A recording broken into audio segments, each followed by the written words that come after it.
told you the Wi-Fi signal keeping your phone alive right now was never meant for you. It wasn't built for your Netflix binge, your TikTok scroll, or even your work-from-home Zoom calls. It was built for war. In the tense years of the Cold War, U.S. generals feared one terrifying scenario.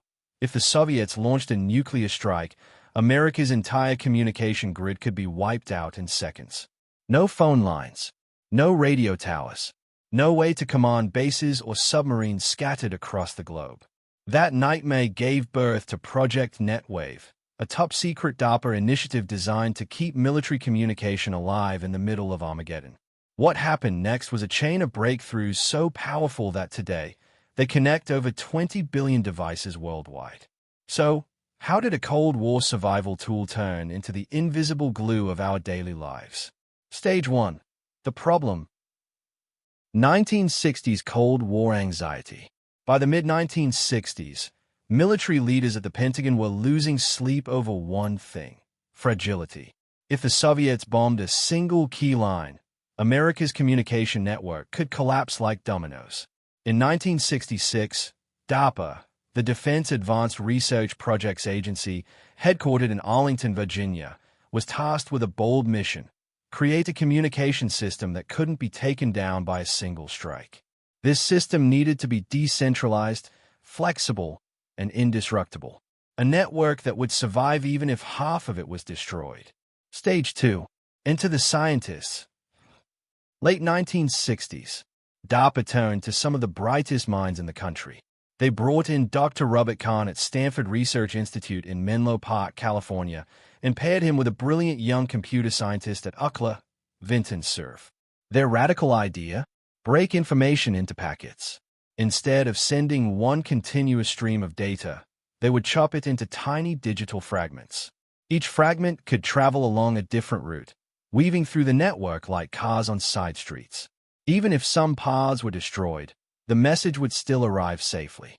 It was an elegant solution to a terrifying problem. Stage 3. First breakthroughs 1970s. By 1973, DARPA's Project NetWave conducted its first field tests at MIT's Lincoln Laboratory in Massachusetts. Computers beamed data back and forth over radio signals, hopping from one node to another like whispers passed through a crowd. It wasn't perfect. Machines overheated, signals dropped, and data often scrambled. But the core idea worked: a communication system that didn't rely on a single point of failure. For the military, this meant bases in California could still send instructions to submarines in the Atlantic, even in the chaos of nuclear war. Stage 4. From secret war tool to civilian lab. 1980s. DARPA eventually loosened its grip. By the early 1980s, research versions of the system were shared with universities under the banner of ARPANET. That's when things really took off.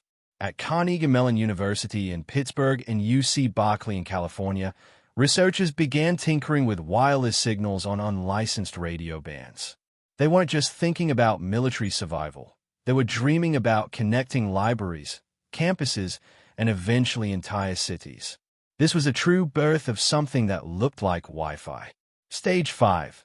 Consumer takeover 1990s to now. Final leap came in 1997, when the Institute of Electrical and Electronics Engineers, IEEE, formalized the 802.11 standard, the protocol that made Wi-Fi practical. Companies like Lucent Technologies, Intel, and later Apple jumped in. By the early 2000s, Starbucks cafes started offering Wi-Fi as a perk. Airports followed. And in 2007, when the iPhone launched, Wi-Fi wasn't just a luxury, it became a lifeline. Today, Wi-Fi is everywhere. It's in your router, your laptop, your smartwatch, your smart TV, even your refrigerator. What began in Cold War bunkers as a survival tool is now as essential as electricity in daily life. So the next time you refresh Instagram, send a meme, or stream Netflix, remember, you're using technology born out of nuclear paranoia, tested in DARPA labs, and weaponized for survival. And here's the twist: Wi-Fi isn't the only one. Many of the everyday tools you take for granted started as military projects. GPS drones, even the glass on your smartphone.